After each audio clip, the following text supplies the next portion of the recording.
paano natin ma-identify yung yung lalaki at babae na... Sige, maghuli ka nga. Huli tayo, sir.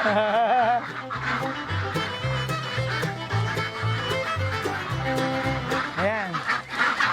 Right. So, ano yan? Lalaki po. Lalaki. Po. Number 1, hindi po siya maingay. Hindi po ito. Kahit ano niyo pong gawin, hindi po siya maingay. Parang may pinaparinggan ka. Sa pag lalaki, di maingay. Opo. Hindi Okay. po siya tapos yung buntot po nila, yan po. Yan. May pa-curve? May pa-curve po yung buntot nila. Alright, okay. Tapos? Tapos sa babae naman, hindi na po natin kailangan kasi naririnig na po natin. Yan. Ayan. Yan. Ito naman po yung babae. Grabe kayo sa babae ah. Maingay po. Parang sa tao din ba? Mga chismosang tegendak din po. Mga marites. Mga marites po.